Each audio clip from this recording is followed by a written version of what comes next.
오늘 아침 북한이 우주 발사체를 발사했습니다. 발사는 실패로 끝났지만 이에 대응하는 과정에서 행안부와 서울시의 혼선으로 많은 시민들이 혼란을 겪었는데요.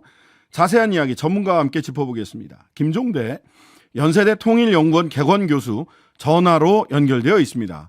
안녕하세요. 네, 안녕하세요. 예. 자, 오늘 아침 어디 계셨습니까? 사이렌 울렸을 때. 예, 택시 안에 아침 방송 출연하러 가고 있었는데요. 네네. 거기서 우리 진행자 만났죠. 네네. 예, 갔던 중이었습니다. 네. 어떠셨습니까? 무슨 일이다. 이거 무슨 사태로 파악을 하셨어요?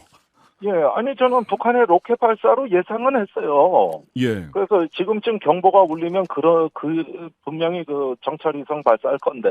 네.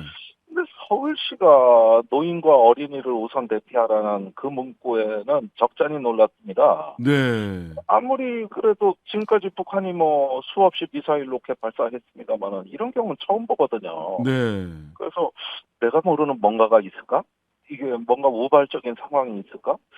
이런 상상을 하게 됐죠. 네. 자, 사실 근데 이 재난 문자도 북한이 발사체를 발사한 뒤 9분에서 10분 정도 지난 뒤에 왔고 그 내용도 대피할 준비를 하시고 어린이와 노약자가 우선 대피할 수 있도록 해주시기 바랍니다. 예. 행동 지침도 없고 어디로 가라는 얘기도 없어요. 어떻게 대피하세요? 어디로 대피하세요? 이런 얘기도 없어요. 이런 만에 하나 진짜 그런 이 군사적 어떤 급변 상황이 있을 경우에 이런 대피 문자 이거 소용이 있는 문자입니까? 두 가지 점을 지적해야 되겠는데요. 네. 그 군사 상황에 대한 그 메시지를 서울시는 수도방위 사령부로부터 받았다는 겁니다. 네. 근데 수도방위 사령부의 메시지 내용을 보면은 대청도 백령도에서는 비상경계 경보가 울렸는데 미수신 지역, 즉 경보를 미수신한 지역에선 재량껏 지자체가 그 경보를 발령하라고 써 있어요. 네네. 이게 뭔 소리인지 아무리 읽어봐도 모르겠어요. 네. 이 군사 상황에 관한 것은 네. 물론 지자체가 발령을 드려도 신속히 경계 경보를 내리라든지 뭔가 명확한 지침을 줘야 되는데 네. 지금 서울시는 군사 상황을 모르지 않습니까? 네. 그런데 지자체가 재량껏 하라는 게 이게 무슨 말입니까? 그래서 서울시는 이걸 확대 해석해가지고 네. 경계 발령을 내렸다 음. 이렇게 얘기를 하는 것이고 네. 그리고 두 번째 점은요. 자, 작년 12월에 북한 무인기 내려온 적 있지 않습니까? 네네. 그랬죠. 그때 전방의 1군단에서 그 무인기를 탐지하고 그 네. 다음 조치는 당연히 수도방위 사령부에 이 사실을 신속 전파해야 되는 것이었죠. 네. 근데 안 했습니다. 그래서 수도방위 사령부가 모르고 있다가 뒤늦게 무인기가 용산 쪽으로 온 걸 알았습니다. 용산을 스쳤다 이렇게 표현을 했죠. 스쳤다는 건 나중에 밝혀진 거지만. 예.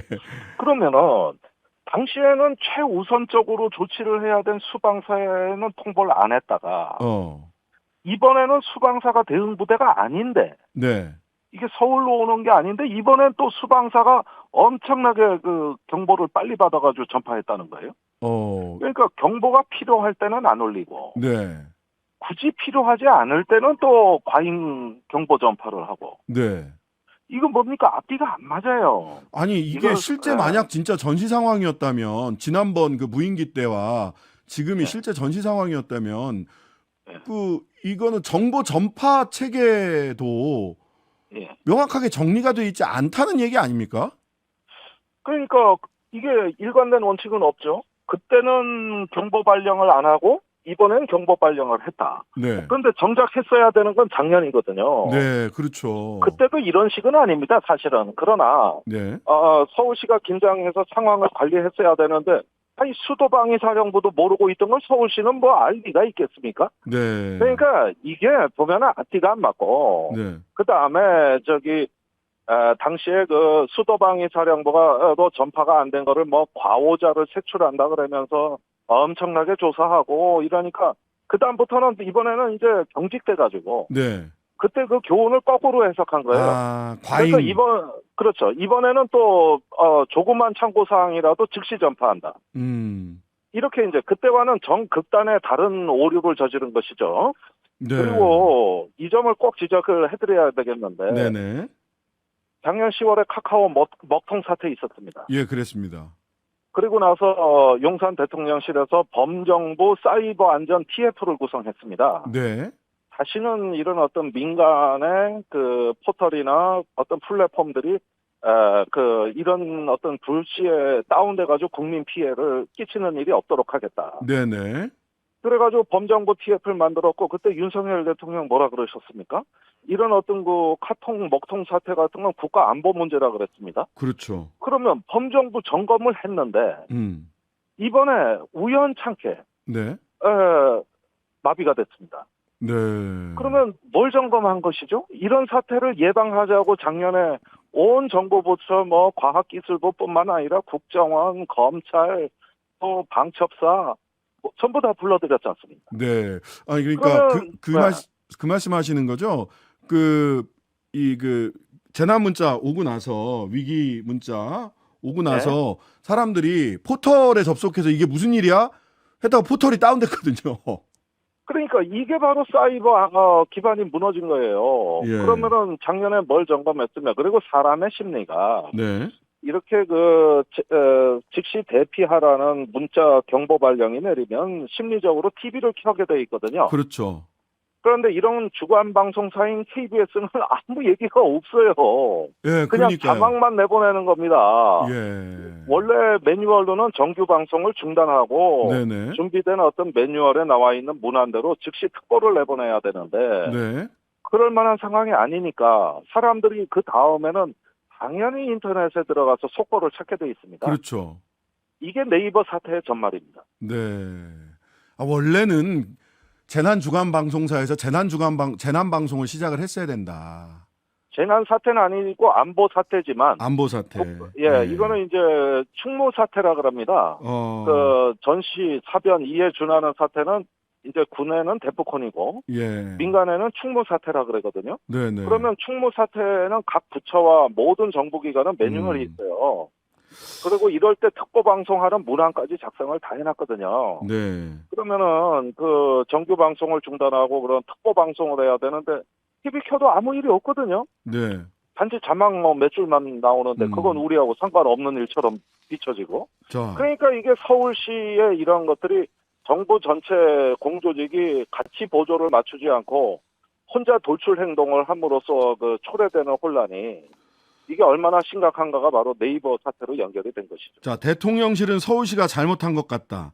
행안부는 통상적 고지를 한 건데 서울시가 과도하게 반응했다. 오세훈 서울시장은 오발령은 아니었다. 아니, 어디가 책임 소재가 있는 겁니까? 누구 책임입니까, 아니, 이거? 예. 이건 뭐 제가 책임을 얘기하기에 앞서서 예. 작년에 그 이태원에서의 할로윈 참사 때는 예. 신기할 정도로 마비되고 보고를 못 받았었어요. 네. 그런데 경찰 조사하고 압수수색하고 난리가 나니까 이제부터는 모든 공조직이 모든 교훈을 거꾸로 해석하는 거예요. 그러니까 이런 사태는 신중하고 정확하게 대응하라는 게 매뉴얼의 기본 취지입니다. 네. 그런데 그 이태원 참사 이후로 뭐 보고가 상황이 제대로 전파가 됐네 안 됐네 이러면서 공직자들이 압박감에 시달렸던 것이고 과잉 대응. 앞으로 이런 일이 있을 때는 즉시 처리해야 된다. 이런 어떤 그 집단 의식이 생겼던 것이죠. 네. 그래서 재난을 대하는 우리의 태도가 항상 극단과 극단을 오고 갑니다. 네. 그런데 이럴수록 재난은 더 커지는 거예요. 네. 국민들이 네. 안보를 어떻게 신뢰합니까? 예. 이래서 더 피해가 커지는 거기 때문에 이제라도 차분하게 우리가 압도적이고 신속하게 대응하는 게 능사가 아니라 신중하고 정확하게 대응하는 게 핵심 아니냐. 압도적이고 신속한 것보다는 신중하고 정확하게. 그렇습니다. 그래서 정부의 공무원들이 정확한 행동 매뉴얼을 그 취지를 이해하는 걸 교육을 시켜야지 이런 식으로 문체가 안 당하려고 과잉 대응을 남발하다 보니까 그 자체가 재난이 돼버린 겁니다. 알겠습니다. 재난 대응이 재난이 된 상황. 그렇습니다. 자, 그런데 오늘 그 국가안보실장 조태용 실장 주재로 NSC 상임위는 열렸어요. 예. 윤 대통령은 물론 항상 NSC 상임위 열릴 때마다 대통령이 꼭 참석해야 된다. 그럴 이유는 없겠습니다만은 오늘 같이 국민들이 좀 불안해하고 정확한 상황이 뭐지라고 할 때는 대통령이 NSC 상임위에 참석을 하든 아니면 별도의 좀 국민들을 안심시킬 수 있는 메시지를 내건 이래야 좀 국민들이 생업에 좀 편안하게 종사할 수 있지 않을까요?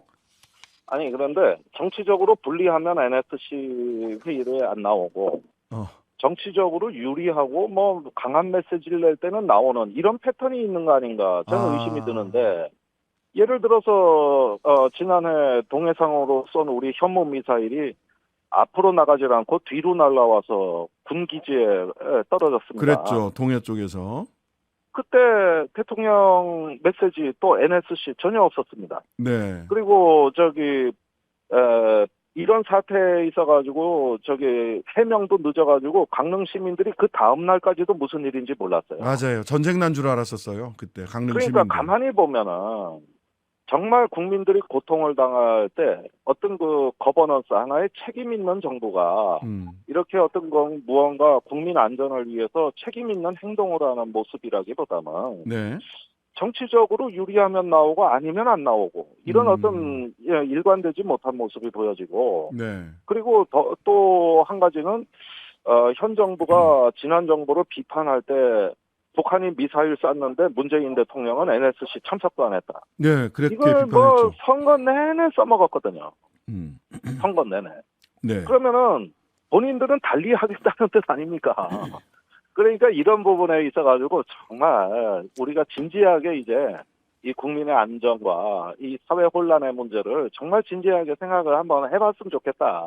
네. 좀 성찰하시라는 말씀 드리고 싶어요. 네, NSC도 유불리에 따라서 개최 참석 여부가 달라졌다라는 말씀. 그렇죠. 북한에 뭐 강경한 메시지 내는 것밖에 외에는 한 게 없죠. 네. 그러니까 북한의 강경한 메시지를 내므로써 우리가 무언가 어떤 국제사회나 어떤 국민들에게 확고한 강경한 대북 정책을 이제 과시한다. 이럴 때는 뭐 제가 보기엔 메시지도 빠르고 네. 잘 열리는 것 같은데. 자, 그러나 이런 문제, 우리의 잘못된 또는 부실한 내용으로 인해서 사회에 혼란이 있었고 국민들에게 피해가 예상됐을 법하다. 이런 부분은 NSC에서 별로 안 다룬다. 네네. 자, 뭐 시간이 한 1분도 채 남지는 않긴 했는데요. 예. 그 우주 발사체 사실상 예. 장거리 탄도 미사일 아니냐. 그리고 뭐 우리 김종대 의원께서는 이게 뭐 핵실험, 추가적인 핵실험보다는 발사체가 추가로 발사될 가능성이 있다. 북쪽에서 이런 얘기를 하시긴 했는데 정치 군사적 의미를 짧게라도 좀 짚어 주시죠. 요 이번 우주 발사체. 예. 역시 북한의 전략적 공세고요. 북한의 핵위협의 신뢰성을 높이는 위성 발사입니다. 이게 네. 눈과 귀를 갖겠다는 거거든요. 네네. 이제 주먹은 세다 이거예요. 그런데 눈 감고 휘두를 수는 없지 않느냐. 네네. 그래서 센서, 이 보고 듣는 것과 그다음에 주먹을 연결시키는 완전체, 하나의 복합체로 진화하고 있는 겁니다. 네. 그런 의미에서 이거는 핵실험이나 어떤 미사일 발사 못지않게 정찰위성은 중요한 의미를 갖고 있다. 앞으로 표적을 찾겠다는 얘기다. 그런 점에서 상당한 의미가 있습니다. 네, 뭐 그렇다면 또 추가 발사가 또 언젠가 또 있겠네요. 예. 맞습니다. 예, 오늘 말씀 여기까지 듣겠습니다. 김종대 연세대 통일연구원 객원 교수였습니다. 감사합니다. 감사합니다. 하루 종일 기다려지는 진짜 시사. 평일 저녁 6시 5분 신장식의 뉴스 하이킥.